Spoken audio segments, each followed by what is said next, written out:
chega até a escola, muitas vezes ela não se alimenta, né? Então ela fica ali o tempo todo, ela já tem uma mudança de rotina, ela já está num ambiente que muitas vezes pode estar tendo uma influência externa dentro dessa questão sensorial aí gritante, como muita gente, barulho, novas, né, cores, o cheiro do ambiente é diferente, e o tempero do alimento também, que aí entra nessa questão do sabor e do cheiro.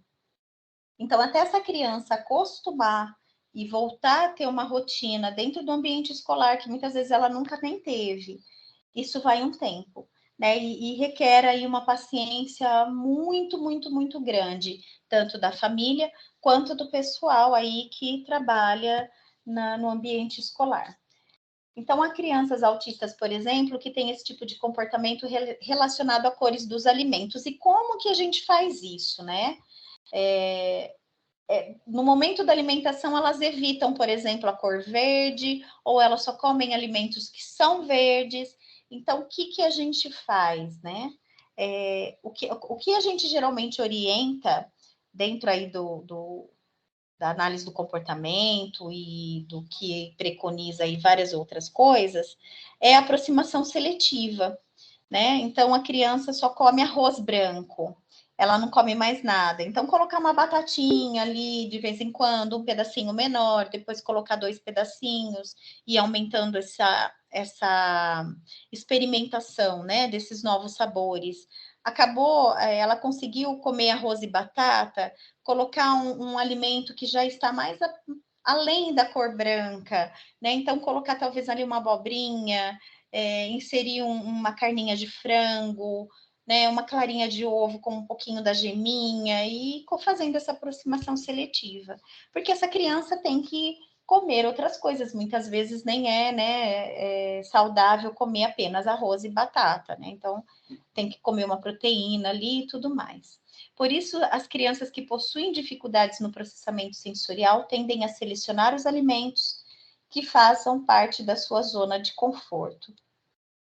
Atrelado a isso está o fato de que uma das características do autismo são os comportamentos repetitivos e restritos, né? Então, não é só uma questão da seletividade alimentar, é uma questão de rotina, de que naquele momento está na hora de eu comer tal alimento, né? Se está na hora de eu comer tal alimento, eu só vou comer aquilo. E aí você precisa fazer as experimentações também. E esses hábitos impactam diretamente na alimentação da criança com autismo, que muitas vezes acaba perdendo o interesse em se alimentar. Isso pode realmente acontecer, porque se você transformar o ambiente, o momento da alimentação aversivo, como qualquer outra coisa, qualquer outra atividade, essa criança vai começar a fazer a evitação daquele momento da alimentação e realmente vai ser muito difícil introduzir. Então, por que a inclusão do autista na escola regular ainda é tão difícil? O que isso afeta o autista na vida escolar? E por que o ambiente escolar é tão desafiador? E dentro disso tudo que a gente falou aqui agora, eu queria que vocês pudessem escrever aí no chat para mim, dentro dessas questões aí que eu coloquei, se alguém quiser opinar, e mediante esse conteúdo que eu falei até agora, se vocês conseguem visualizar de forma diferente essas questões, como a inclusão, como o convívio na escola, como o ambiente escolar, os desafios do ambiente escolar para os autistas, vocês conseguem fazer, se colocar no lugar dessa criança, desse aluno? O que vocês sentem que ainda precisa melhorar para que eles consigam ser incluídos de fato? Eu vou ir lá para o chat para ver o que vocês vão falar para mim.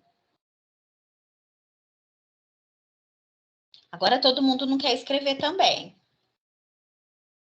Vamos lá, gente, preciso saber de vocês. Se alguém quiser abrir o microfone e falar também.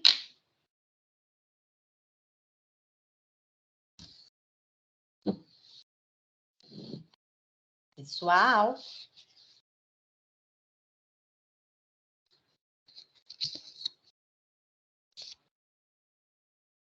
A Lívia, ela diz que o número de alunos na turma e o barulho ainda são desafios para a inclusão. Exatamente, Lívia, isso mesmo também. Eu acho que é o maior desafio até, né? Principalmente para os pequenos aí que nunca frequentaram a escola, que ficaram esses 2 anos confinados, né? E passar por essa influência nova, esse ambiente novo aí, para eles deve ser bem desafiador realmente. Mais alguém?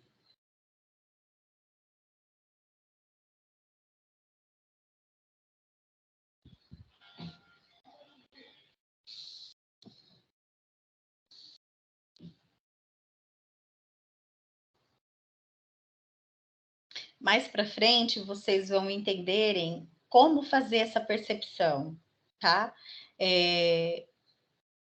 Porque há ainda uma confusão muito grande em relação ao comportamento daquela criança, para a gente conseguir detectar se é uma questão do fator ali de influência do ambiente escolar, né? Ou se é uma questão mesmo comportamental da criança, de um comportamento instalado, mas a gente vai estar falando disso aqui também.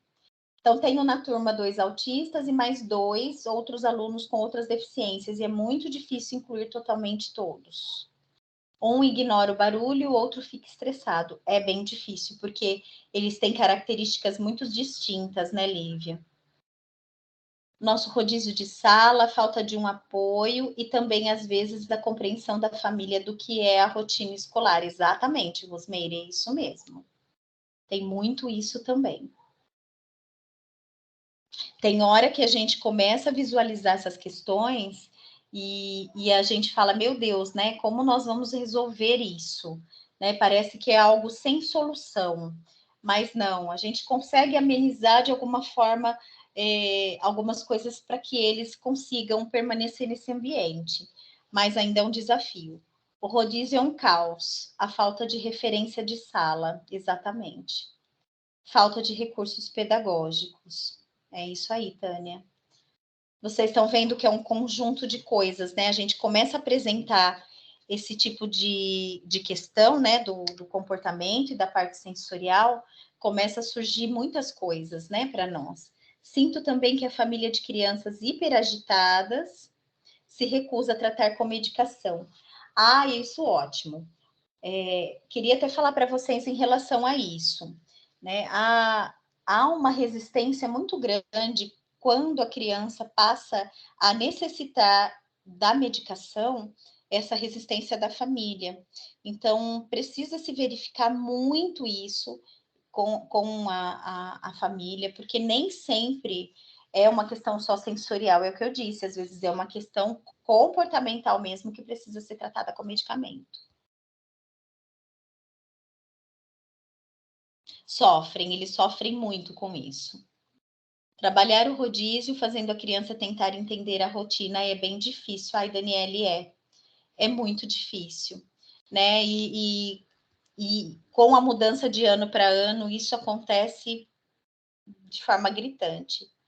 Mas também os profissionais não estão totalmente capacitados para isso. Muitas vezes as cuidadoras não têm noção do que fazer em relação às crianças, tudo isso é um conjunto. Exatamente, Andréia. Há uma preocupação muito grande com isso, porque nem todas as novas funcionárias, né, que entram para ser educadoras infantis ou acompanhante ali, elas têm noção do que as esperam, né? Na verdade, nem o professor, na verdade, né? A gente falou isso na aula passada, que é tudo novo, é tudo uma questão de adaptação. E muitas desistem, né? Porque realmente não se sentem capazes, né, de encarar ali aquilo de uma forma eficaz, né? E é realmente difícil. Crianças que se comunicam através da agressividade. O não verbal, ele tem muitas sensações internas, principalmente aqueles que usam uma medicação mais forte, que tem já uma certa... já não está mais, né, na infância, já está na adolescência. Imagina o adolescente naquela fase hormonal, que aquilo dentro do organismo dele está fervendo ali, tá, né? sobe, desce, aquilo, e ele não consegue entender o que aquilo está acontecendo com ele. Deve ter algum microfone aberto. Ô, Karina, Oi. É a Rosemary, desculpa. Oi, Rô. Eu não me quis Imagina, entender porque eu e a internet a gente tem um probleminha muito sério. Mas é assim, olha, o que eu sinto é que as famílias, quando recebem o diagnóstico de uma criança autista, aí vem a fase do luto, vem a fase assim eu não quero da negação. Isso vai ser temporário, daqui a pouco meu filho vai melhorar, minha filha vai melhorar. E a família, ela tem assim, a criança quando é pequena, e eu não sei em que estágio que está desse autismo, mas é uma criança que o não para ela, o limite de você estar perto, ela vem com uma agressividade que a gente percebe a dor dessa criança. Aí a gente fala, mãe, por favor, o neurologista, vamos trabalhar, ele precisa ter uma coisa, porque a criança não dorme a noite inteira, a criança fica acordada a noite inteira, a criança vai de manhã para a escola, a criança vai derrubando o mundo, porque a inclusão de um autista não pode ser a exclusão de outras crianças. Sim. E aí a gente fica, e nós estamos tão sobrecarregadas, que nós temos conteúdo, nós temos trabalho, nós temos a turma e a falta de funcionário. Então, isso chega, assim, a um afastamento de profissionais que ficam esgotados. Mas por quê? Eu super entendo. A gente tem que ter a necessidade da família. Nós estamos abertos para receber a sua criança, porque nós não temos a cartilha do autista, mas nós temos, eu acho, a questão da socialização, dos primeiros espaços da educação infantil, extremamente aberto para receber essas crianças. Sim. Só que a família também tem que dar essa dosagem, sabe? Olha, a TO tem que vir passar alguma coisa para nós, a fono precisa vir passar, o neurologista, a gente tem que saber. Você pergunta assim, mas mãe, ele não dormiu a noite inteira, está nessa agressividade? Meu filho não precisa de remédio. Não, ele precisa dormir. Ele precisa, sim. A criança, para crescer, precisa dormir. E hoje em dia, Rosemary, desculpa até te cortar, mas hoje em dia não necessariamente precisa ser um remédio forte.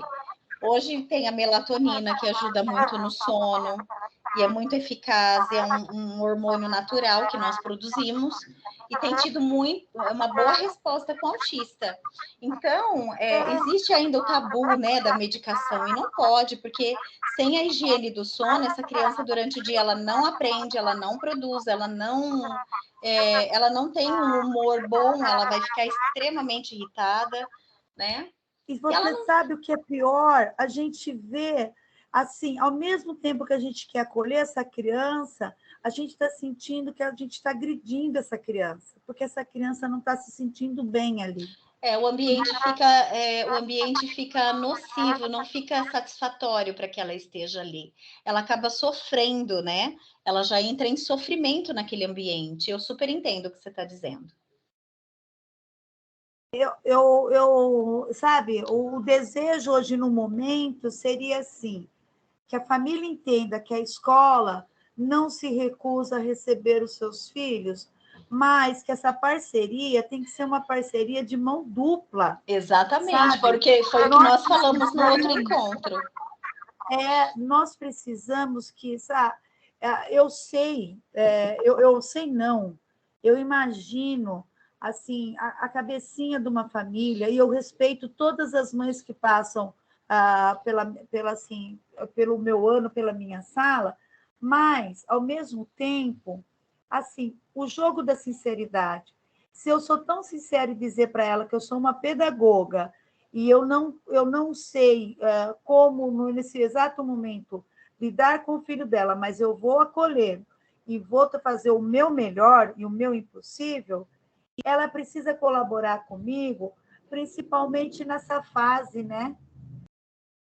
Achar que a gente não vai fazer o milagre sozinha. E olha, quebrar esse paradigma, né, Rosemary, de que a medicação vai deixar a criança apática, dopada. Não é isso, né? É isso que a gente tenta trabalhar muito ali no centro, inclusive nas nossas formações dos pais, que além de ser uma via de mão dupla em todos os serviços, porque a gente está interligado, nós estamos todos interligados, a gente precisa também do entendimento, da cooperação deles e entender que a terapia só também não faz milagre, que muitas vezes aquela criança ela necessita de um medicamento, né? E que a escola também ela não tem um papel onde você tem que terceirizar aquilo para a escola. A família também tem que ter o papel dela para poder facilitar isso. Hoje eu cheguei na escola do meu filho e nunca me chamam assim, né? Mas quando me chamam é alguma coisa que aconteceu. E aí a educadora que fica com ele fez assim, Karina, vem cá. Aí eu entrei já com o coração na mão, né? Falei, o que aconteceu? Aí veio a coordenadora e falou, Cá, ela foi trocar a camiseta dele, eu não sei se ele estava ansioso para ir embora, alguma coisa assim, ele bateu o pé, ele chutou, né? Numa coisinha que ele faz, assim, num comportamento que ele tem, que ele tampa o ouvido e dá um grito, ele bateu o pé no box do banheiro e quebrou o box do banheiro. Então, assim, né, é uma questão comportamental dele. Ele usa remédio, ele faz, a gente faz aqui toda o tratamento dele para tentar modular esses comportamentos dele, mas tem hora que acontece. E ela ficou branca, ela falou, Karina, na hora eu fiquei branca porque eu não sabia o que fazer, né? Então, isso acontece comigo também.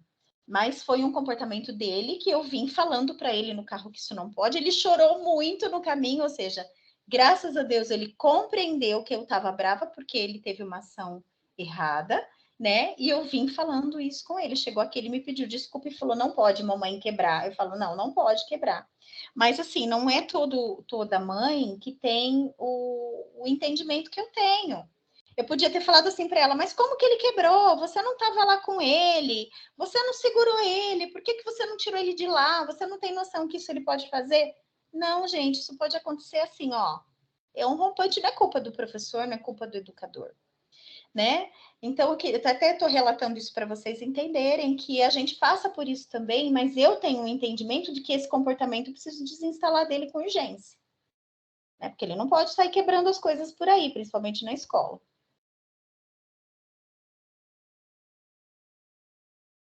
Assim,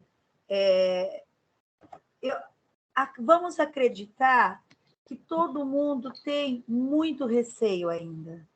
É muito receio. Vamos acreditar assim. Só que quando um profissional fala, uma mãe fala, não dormiu a noite inteira, olha, tá agitadinho, não dormiu a noite inteira, bateu a noite inteira. É um grito de socorro, né? Eu acho que já é o grito de socorro da criança. Sim. O sofrimento é igual assim. Eu sou uma pessoa que eu tenho muitos picos, né? Eu sou da felicidade máxima à depressão. E o tratamento com psiquiatra, com uma psicóloga, com uma terapeuta, me dá assim. Eu fico fases de anos sem medicação. É só quando você cai, mas aí quando você cai, você tem que tomar uma medicação, e não é uma medicação de um mês. E a gente tem aquela consciência de que é necessário, né, Rosmeire? A gente tem a consciência, nossa, é necessário. A mãe fala, dei um floralzinho. Peraí, vamos procurar. O floral não está resolvendo. Vamos procurar médico. É isso, desculpa, tá? Imagina, Rosmeire, foi muito importante o seu relato.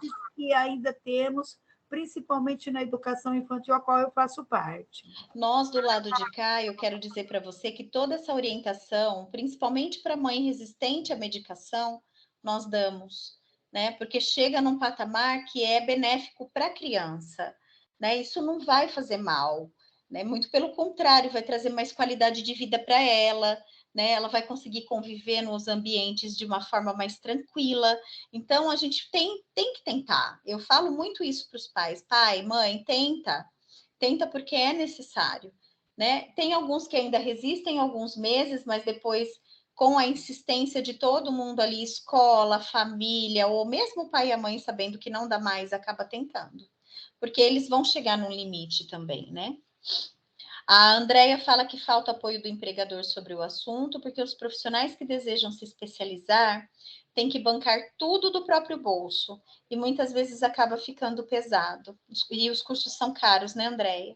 Esse curso mesmo deveria ser obrigatório a todos os funcionários, não só alguns, eu concordo. Temo pelo ano que vem, agora o meu aluno que é autista, sem comunicação verbal, usa fralda e solicita colo da agente educacional, terá que dividir a sua educadora com outras crianças. Já tenho que me dividir com todas as crianças, e agora a agente educacional da educação especial também. Ao meu ver, será uma grande perda do atendimento das crianças, realmente. Continua dando interferência, Aline? Ou foi porque o microfone da Rosemary estava aberto? Melhorou? É isso que eu ia falar agora. A Aline está reclamando que está dando interferência. Continua dando ou foi só porque o microfone estava aberto também? Melhorou? A Andrea fala, então, mas a PM, a prefeitura, tem uma equipe de profissionais para ajudar nas tarefas? Não tem? Por que não há o envio dessas crianças para avaliação das mesmas? Deixa eu ver. Meu neto está desde 2018 no AEE e as lições são feitas devido ao laudo, mas não foi feita avaliação do setor próprio da prefeitura. Hoje a psiquiatra que comecei a passar ele me disse que vai pedir essa avaliação. Se a prefeitura tem a ferramenta, por que não usa para ajudar os profissionais? Você fala prefeitura de uma forma geral, Andréia? Você quer explicar melhor isso para mim? Para eu poder te ajudar? Sim, a prefeitura, de um Oi, modo geral. Andréia.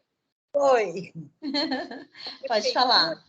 Porque tem o setor da educação especial, que a responsável é a Cássia Canato. E lá, a psiquiatra que eu comecei a passar meu neto hoje, lá no Espaço Crescer, falou que lá tem a fono, tem TO, tem toda a ferramenta que precisa. Então, ela vai pedir uma nova avaliação, porque meu neto fez uma avaliação lá quando ele estava na creche. Entendi. Hoje ele está no 7º ano, as lições são passadas pelo laudo que eu entreguei na escola em 2018, e não teve uma nova avaliação pela equipe, né? Porque ele assim, é autista, Andréia? Ele tem outro diagnóstico? Ele já passou lá no Centro do Autismo com você, Karina, é o Luiz Henrique. Ah, ok. Né? Ele, então, assim, ele conseguiu lá no Espaço Crescer, ele tá tudo ok lá. Tá, estamos caminhando, né? Conseguiu então a tá bom. fora. E assim, tá desconstruindo o laudo de autismo. Sim. Porque o primeiro lá que diagnosticou, falou que era muito leve e tal. Então, assim, tá desconstruindo isso para chegar num laudo total, né? Entendi. Mas, assim, se a Precisa mesmo. se a prefeitura tem esse setor... Na educação.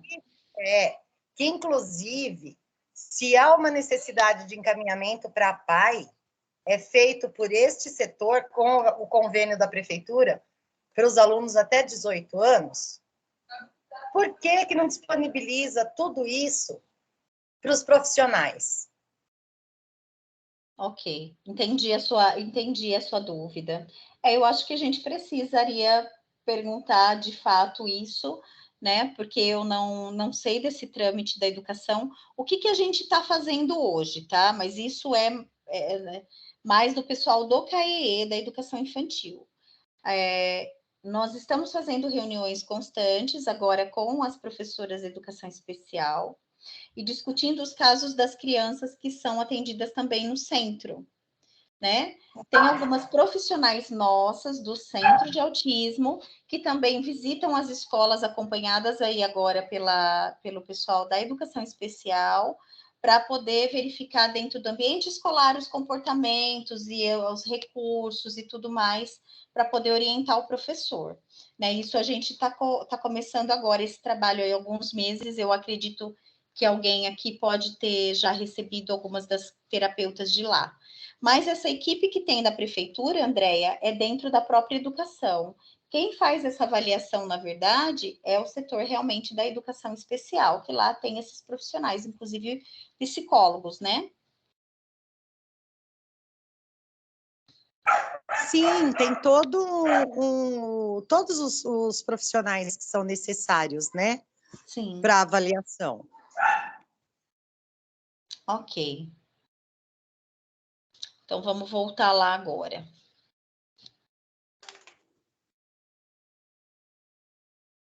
Então, olha, pela disfunção sensorial, a exploração e a experimentação dos brinquedos, brincadeiras, interação com as pessoas e ambiente são desafios diários. A gente está falando aqui ainda, né?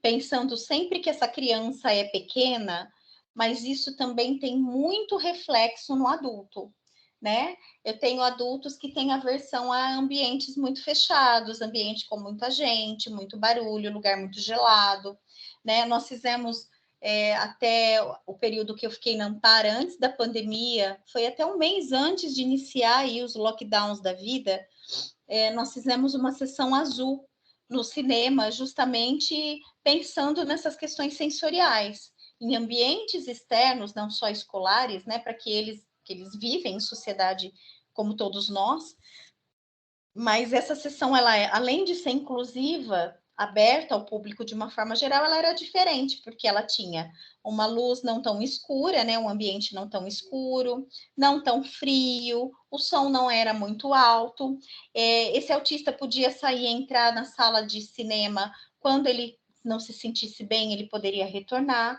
Então, ele era aberto tanto para os menores quanto para os adolescentes aí nessa época, porque os filmes eram de categoria aí de faixa etária, né?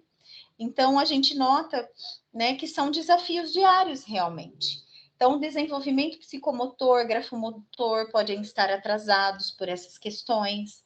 A independência nas atividades de vida diária e os autocuidados também podem estar prejudicados por questões sensoriais. A dificuldade na comunicação, a compreensão e o interesse pelo conteúdo podem não ser os esperados para a série que a criança está, inclusive. Então, tem algumas questões também voltadas aí para a inclusão, como esse item, por exemplo, que podem estar prejudicando o desenvolvimento aí dessa criança, né? E aí entra em tudo que a gente conversou. A falta de capacitação, muitas vezes a família também não coopera, essa criança ela não tem foco em sala de aula, talvez ela precisaria, né? E ela é TDAH além de autista, então talvez ela não precise só dos antipsicóticos, talvez ela também precise de uma metilfenidato, que é a Ritalina, ou Vinvance, ou Concerta, ou qualquer outra medicação para que ela mantenha o foco. Então, isso tudo a gente precisa trabalhar, né? É um conjunto de coisas aí. Então, o que o professor pode fazer nesse momento para ajudar, não só nessa questão sensorial, mas como também nessa parte inclusiva aí dentro das reações que o aluno tem nesse ambiente? Que o professor pode fazer? Compreender que ele também faz parte da equipe multidisciplinar, ouvir e ser ouvido para essa equipe. Então, é o que eu falei agora, a nossa equipe multidisciplinar, ela pode estar indo até vocês, né? Quando vocês precisarem que alguém nosso que atende a ser autista dentro lá do nosso ambiente, do centro de autismo, né? Já trabalhe com esse aluno lá no centro e precisa de uma orientação, por exemplo, da psicóloga ou até da TO mesmo, ou até da fono, é só marcar, falar com o pessoal da educação especial, eles marcam um dia para estar indo, porque ela não pode sozinha, ela tem que ir acompanhada por alguém da educação especial. E aí fazer esse trabalho lá com vocês. Vocês não estão sozinhos nessa empreitada, tá? Eu quero dizer isso para vocês, que o centro está lá para isso também, faz parte do nosso protocolo de trabalho. Compreender que o conteúdo pedagógico pode não ser, e em geral não é, o único objetivo a ser alcançado ali naquele momento da escola. O que a gente trabalha muito com os pais é isso também, porque a gente vê que tem pai que briga na hora de fazer a letra cursiva. Ai, meu filho precisa fazer letra cursiva, senão ele não vai ser igual aos outros.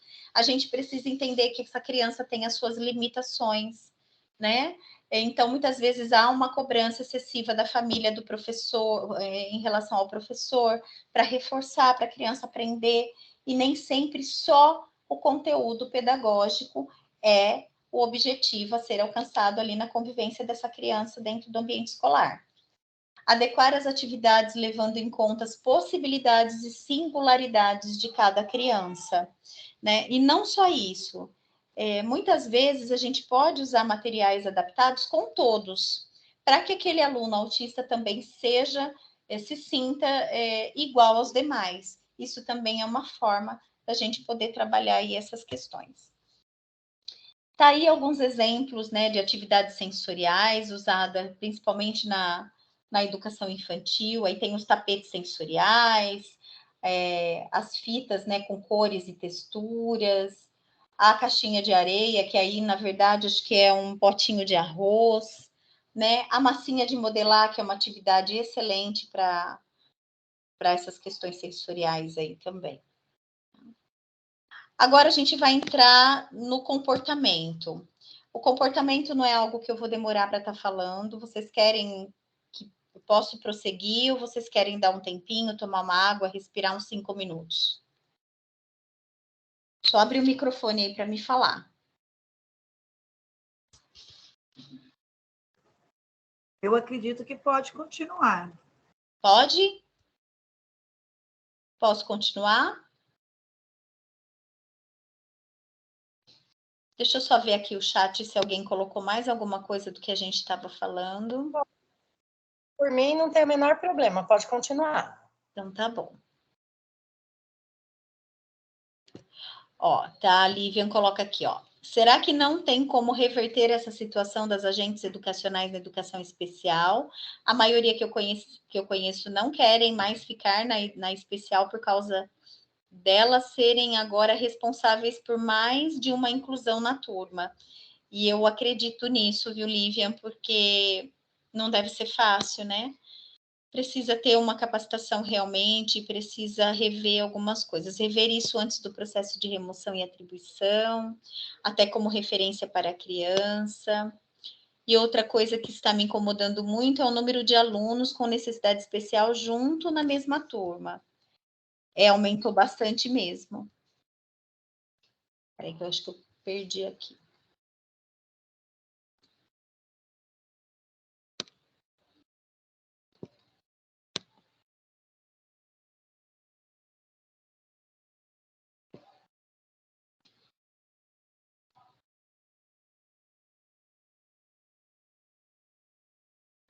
E outra coisa que está me incomodando muito é o número de alunos com necessidades especiais, além de não diminuírem o número de alunos típicos, porque estão contando que a professora, junto com a agente educacional, dará conta. Infelizmente, me sinto sozinha, Lívia. Minha querida, eu posso só te dizer que, assim, que eu te dou um abraço forte e a gente precisa colocar isso, vocês precisam colocar isso também, né, para a educação. A gente vai estar com tudo registrado aqui, eu tenho certeza que a gente vai poder passar isso para eles também, tá bom? Inclusive, a gente vai iniciar agora um trabalho junto, né? Um grupo de trabalho aí, onde a gente vai estar discutindo algumas coisas e isso tende a ser modificado aí para os próximos anos, se Deus quiser. Imagina essa sala de aula com 4 adultos, realmente.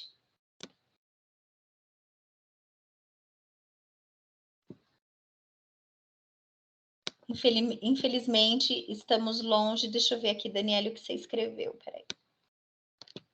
Infelizmente, estamos longe de chegar ao atendimento ideal.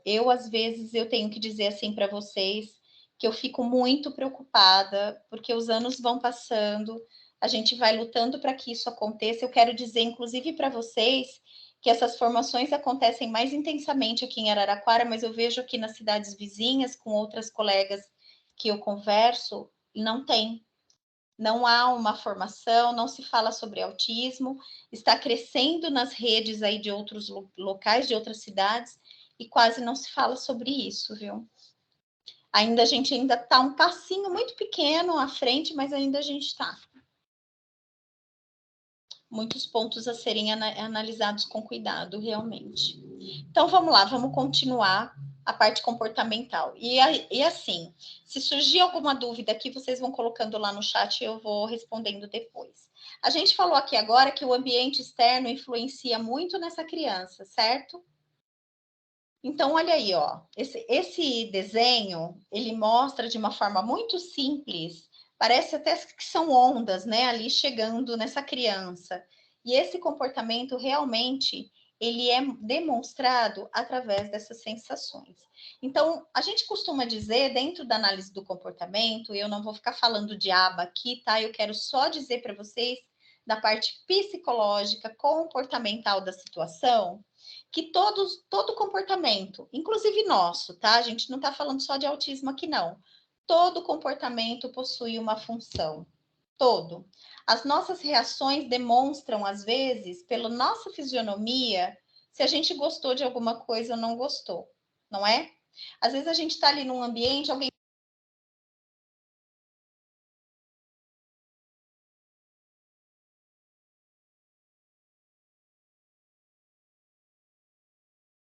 Aline, ficou muda, Aline.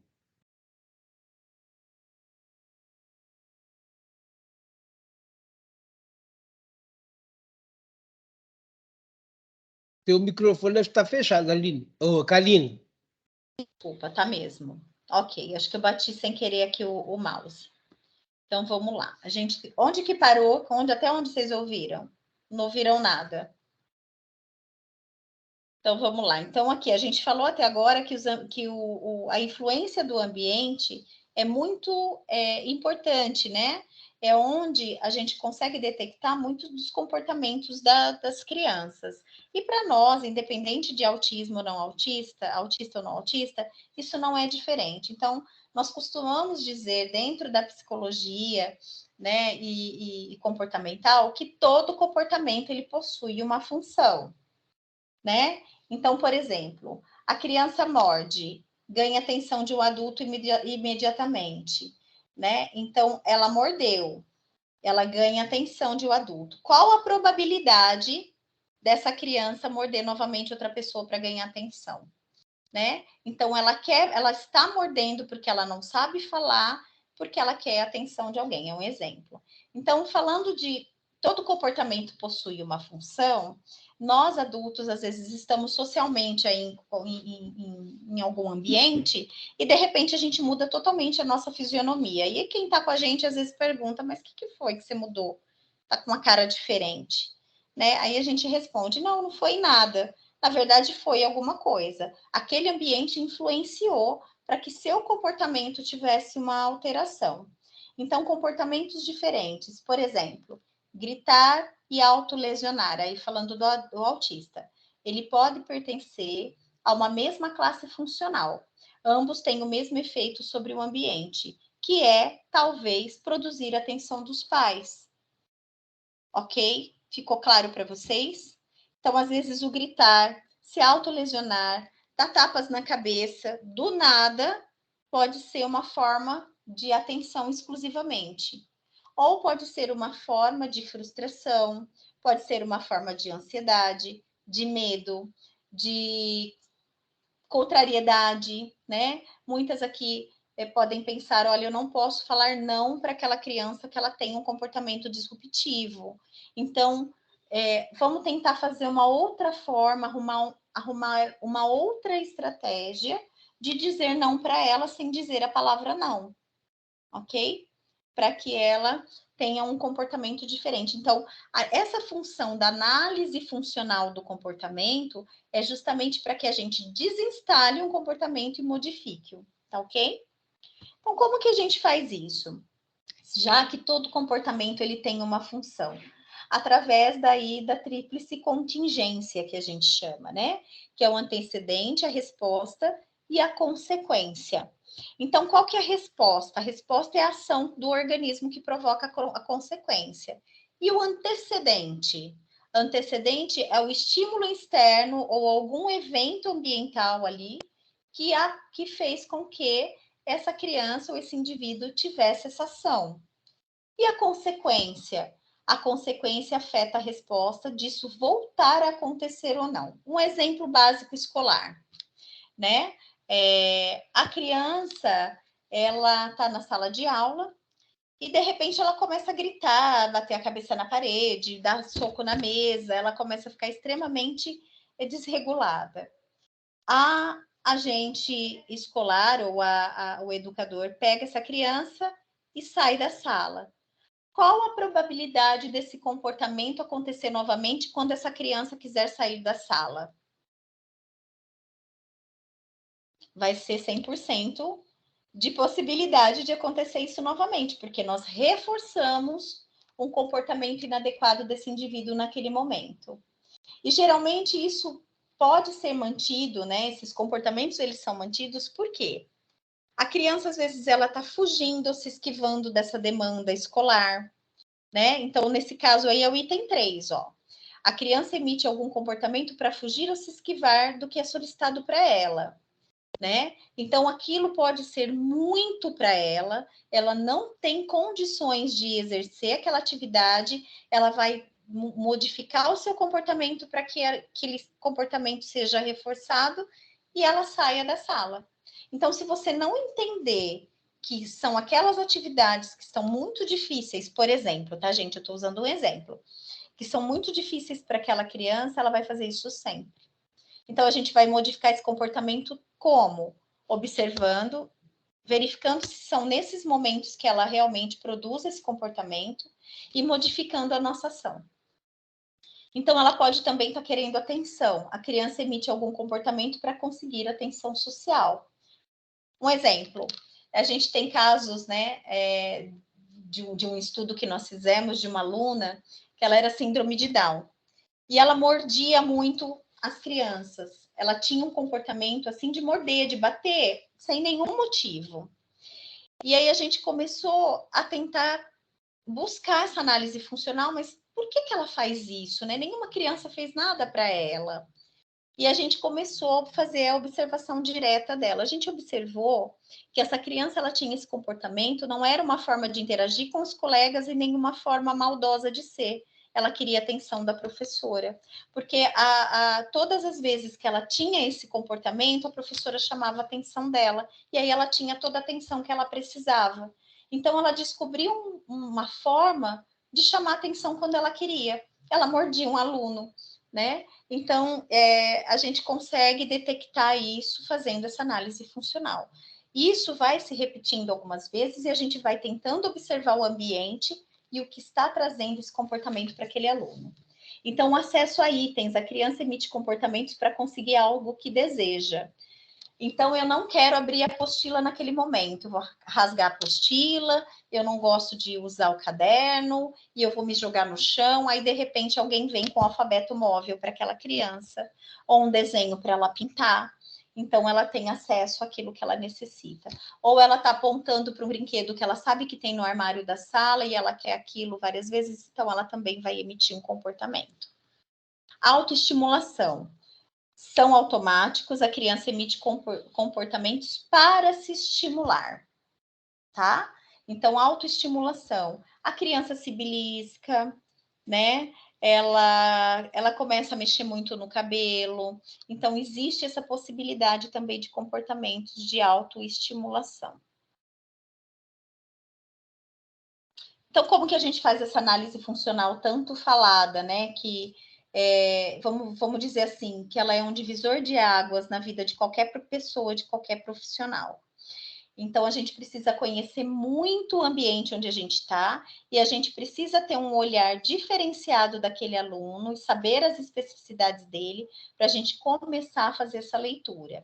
Então, a análise funcional ela permite que a gente levante hipóteses sobre as relações entre tipos de eventos ambientais específicos e comportamentos. Ou seja, sala muito cheia, barulho, em que momentos essa criança tem um comportamento diferente, é antes do sinal, é depois do sinal, é a hora que ele, antes do intervalo que ele está com fome. Então, a gente conseguir descobrir o motivo, principalmente daquele aluno não verbal, daquele aluno que talvez ele até seja verbal, mas ele não tem contexto de fala e ele não consegue se expressar. Realizada para que tenhamos informações sobre qual função o comportamento tem para a pessoa. É chamar atenção, é esquiva, é tudo aquilo que a gente citou aí das consequências, né? Então, a tríplice contingência e a ABC. Como que a gente faz essa análise? O antecedente é identificar o contexto que essa resposta ocorre. Então, qual a ocasião em que a resposta ocorre? Qual foi o estímulo antecedente daquele comportamento-resposta, que é o comportamento-alvo? Então, o comportamento-resposta é tudo que o organismo faz, todas as ações do organismo e aquilo que chamamos de comportamento. E a consequência são as nossas ações, né? Como nós encaramos aquele comportamento, se a gente está reforçando ou não. Tá bom? Então, é o que acontece no ambiente como consequência da resposta. A gente abraça, a gente não olha, a gente estimula, não estimula, ignora, não ignora. O que a gente faz? Tá? Então, o que a criança faz, em que condições e o que ela obtém? Qual é o resultado? É essa a tríplice contingência. Tá bom? Então, a gente vai colocar aqui de uma forma maior agora, porque a gente vai usar algumas coisinhas aqui que são interessantes para vocês entenderem isso, tá bom? Então, aqui, olha um exemplo. Vocês estão conseguindo ver o gatinho? O que o gatinho fez? Ele chamou a atenção da dona, ele ganhou um carinho, tá? Então, vamos lá. A resposta qual foi? O gato pediu carinho. A dona perto, sem dar atenção. Por que ele fez isso? O que trouxe o comportamento do gato? A falta de atenção da dona. Qual foi a consequência? O gato ganhou carinho. Isso é um comportamento reforçador da resposta. Qual a probabilidade disso acontecer novamente? Muito grande, né? Essa fofura aí, olha, que coisa mais linda do mundo, né? A gente infarta quando isso acontece. Então, a criança rabiscou todo o sofá. Olha a carinha mais fofa, né? Não dá nem para ficar brava com esse ser. Olha isso. Então, vamos lá. Vamos analisar essa situação. Qual foi a resposta ao comportamento? Ela fez arte no sofá. Por que ela fez isso, né? A gente olha para a criança, a gente fala assim para ela. Linda, por que você riscou o sofá da mamãe? O que aconteceu? Na verdade, essa criança estava ali, o sofá, caneta disponível, ela sozinha, sem ter dado atenção para ela, e ela fez a arte no sofá. Qual foi a consequência? Se a mãe deu uma bronca e colocou no castigo, a probabilidade disso acontecer vai ser muito baixa, né? Porque você vai chamar a atenção dela para que isso não aconteça. Se a mãe tira essa foto linda e morre de rir, manda para o grupo da família, isso vai ter uma probabilidade alta de reforçamento e essa criança vai rabiscar esse sofá sempre. Ela não vai entender que é um comportamento inadequado. Vocês entenderam que a consequência dos nossos comportamentos, mediante um comportamento, uma ação daquela criança, pode ser reforçadora ou não? Pode ter uma influência muito grande da probabilidade disso acontecer novamente? Então, como que a gente faz isso? A gente registra, a gente começa a ver aquilo com uma observação mais intensa, com um olhar mais observador ali, para a gente poder registrar isso. E medir quando isso acontece, né? Identificar e registrar a função desses comportamentos. Porque, principalmente para aquele aluno que não é verbal, isso é muito importante para que a gente verifique o ambiente que está causando aquele comportamento. E aí a gente vai escolher implementar estratégias de modificação desse comportamento. Ou seja, aquela criança que grita muito na sala de aula, em que momentos ela grita? O que você percebe? O que aconteceu antes dela gritar? né? O que foi oferecido para ela ou o que não foi oferecido? Eu espero que não esteja muito confuso. Eu estou tentando elucidar aqui para vocês da forma mais simples possível. Mas vocês vão me perguntando lá, que daqui a pouquinho eu vou dar uma olhada no chat, que aqui agora não dá para eu visualizar. Observação e registro da mudança de comportamento para possíveis modificações. E aí vocês vão notar que a ação que a gente tem, ou o professor tem, ou a gente tem, o educador, ou todo mundo da escola tem, a gente vai notar que há um comportamento diferente mediante as nossas ações. O que a gente provoca naquele momento, naquela criança, a gente consegue modular isso ou não, né? Então, aqui eu já usei esse estudo de caso, vamos colocar lá aquele aluno que grita e chora na sala de aula, né? Que a gente falou. Então, o antecedente foi a sala de aula, a professora pede para fazer atividade. O aluno grita e chora. E aí, o que acontece? A auxiliar sai com o Arthur da sala. Isso fica o quê? Reforçador. Isso é um comportamento reforçador, tá? Então, a gente tem que fazer o quê? A gente tem que manter essa criança dentro da sala de aula e talvez modificar a proposta para ela e tentar fazer com que ela permaneça. Quando ela modificar esse comportamento de grito, de choro, de se jogar no chão e tudo mais, aí a gente pode até sair ou dar outro objeto que ela goste, que ela queira, para reforçar positivamente um comportamento positivo. Ficou claro para vocês?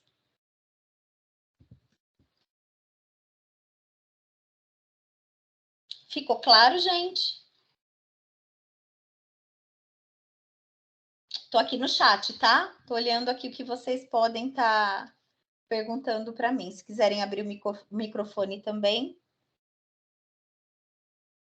Ficou difícil entender essa questão da análise funcional? Vocês conseguiram olhar, visualizar alguma ação da sala de aula de vocês, algum aluno que já participa ali desse ambiente, alguma situação que vocês já se viram vulneráveis também e não conseguiu ajudar essa criança e acabaram tendo uma reação mais reforçadora?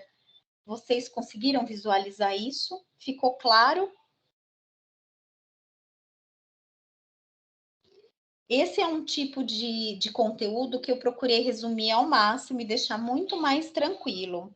Mas é um tipo de assunto que a gente poderia fazer na rede presencial e simular algumas situações, né? Ali, uma pessoa sendo a professora e a outra sendo o aluno, e a gente tenta simular uma ação em que essa pessoa não vai estar percebendo o que é, o que está incomodando esse aluno, e a gente tentar fazer uma análise naquele momento. Então, geralmente, são atividades práticas importantes, né? Para se desenvolver. Ficou dúvida, gente? A Márcia escreveu ficou, mas é que ficou claro ou ficou com dúvida?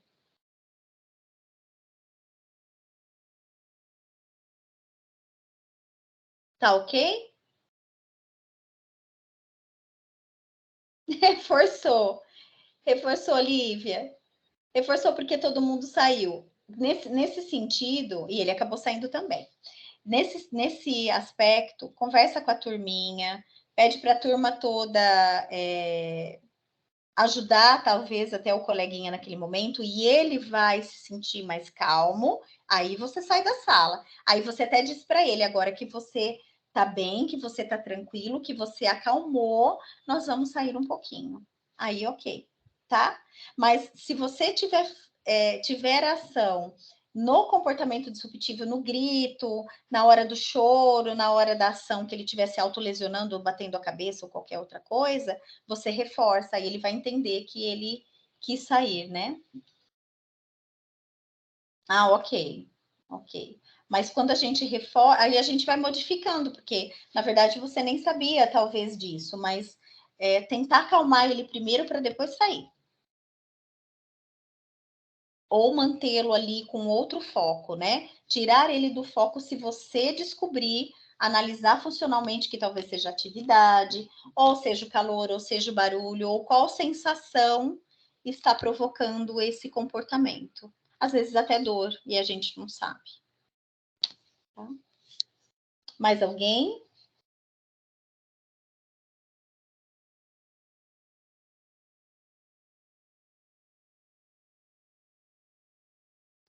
Então, vamos lá. Eu vou fazer umas indicações aqui para vocês. Ah, eu tenho mais um vídeo para passar para vocês.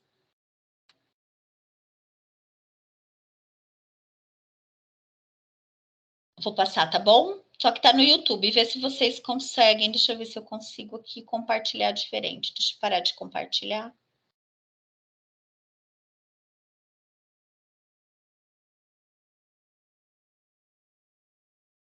Tem um outro compartilhamento de tela, de janela, aqui.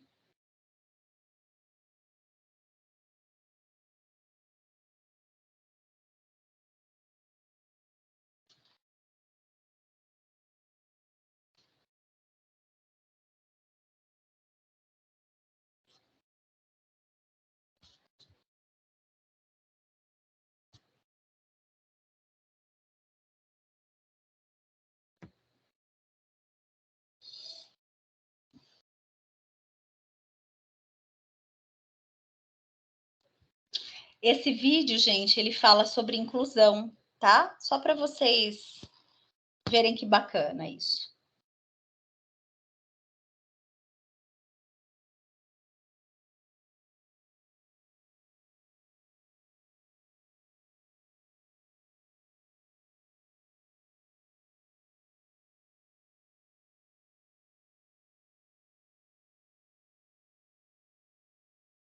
Esse vídeo não tem som, Karine?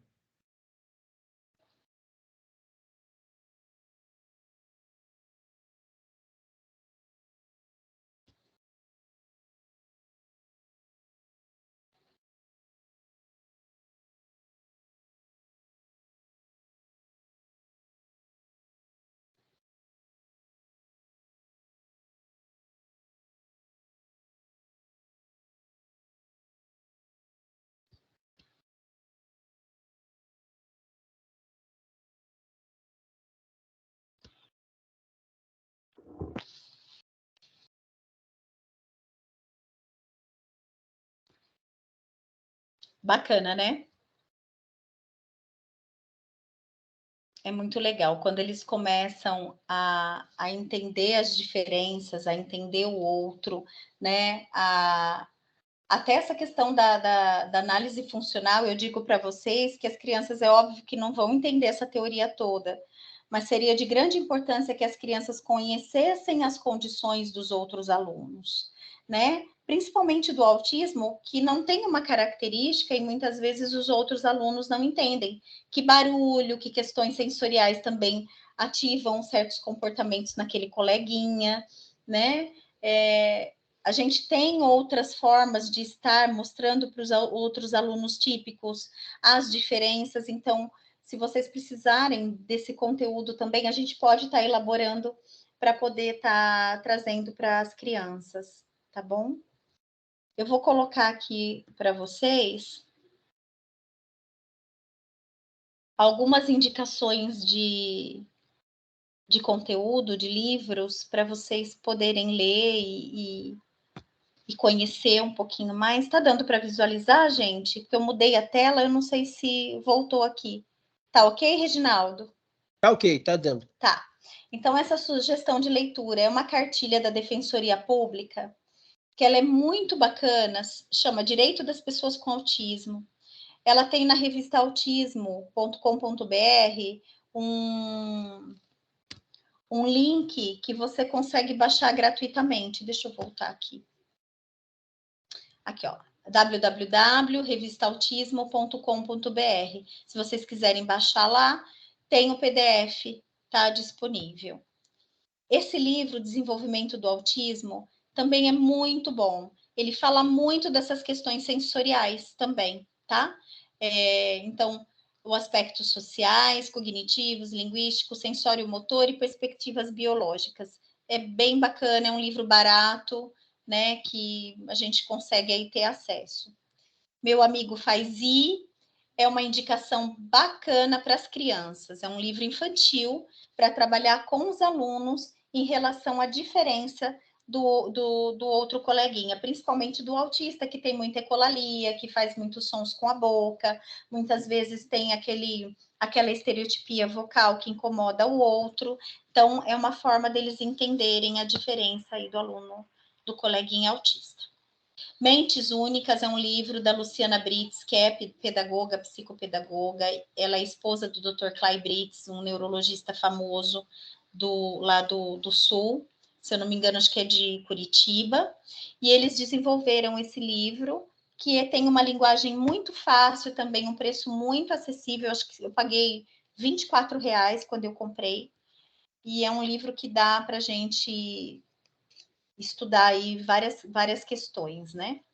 Aprenda como descobrir, entender e estimular uma pessoa com autismo e desenvolva suas habilidades impulsionando o seu potencial.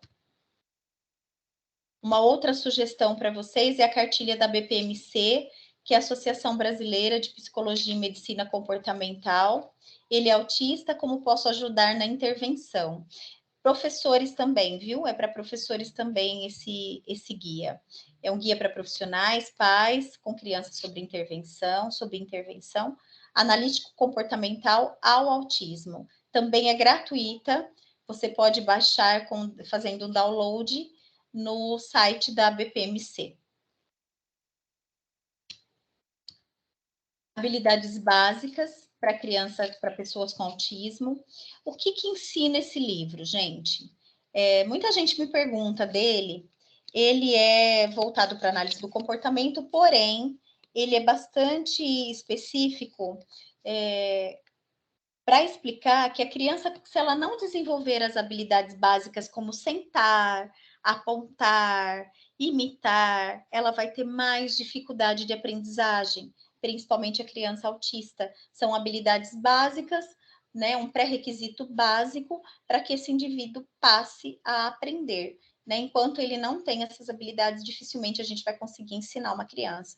Pensem aí, vocês, aquele aluno que não para quieto na sala, que quer sair toda hora, que levanta, que anda para lá, que anda para cá, não tem contato visual, não imita, não tem repertório, não aponta, né? Não senta, tem uma dificuldade grande de ficar sentado, essa criança tem uma dificuldade maior para aprender também. Uma outra sugestão para vocês aí de entretenimento é um documentário australiano e agora tem um americano também na Netflix. É gratuito, né, para acesso, para quem tem Netflix e aí já paga a mensalidade de acesso ao aplicativo, mas é um documentário australiano que acompanha um grupo de adultos solteiros no espectro do autismo, enquanto exploram um ambiente de namoro. Eles estão em busca de um amor. E aí entram várias questões, inclusive comportamentais e questões sensoriais, que impactam aí muito a vida desses adultos autistas, que geralmente são autistas leves, né, nesse documentário. Mas são pessoas reais, tá? São personagens reais, são autistas mesmo. Chama Amor no Espectro. É só procurar na Netflix, que tem um acesso aí facinho e tá um sucesso. Uma outra sugestão falando da questão sensorial aí é a Carly's Café.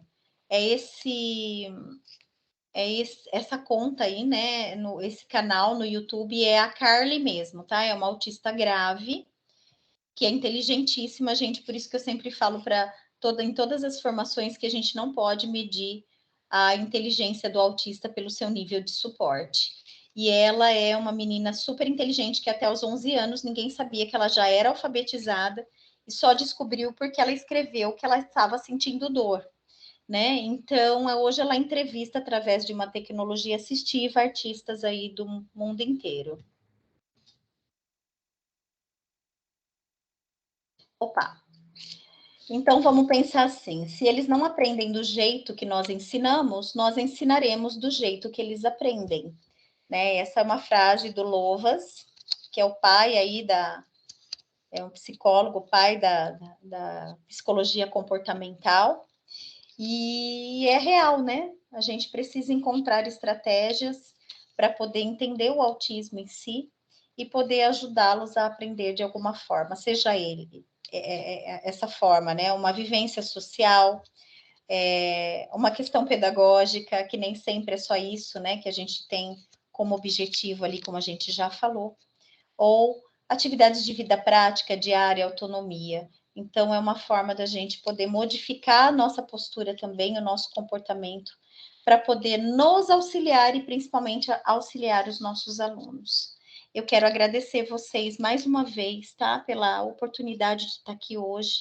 Agradecer o Reginaldo apoio, a Secretaria de Educação, a Cássia, a Patrícia Bertocchi, a Clélia Mara, né, a secretária aí, querida da Educação, de estar proporcionando essa formação e proporcionar aí a minha participação mais uma vez. E obrigada a todos vocês, mais uma vez, por estarem aqui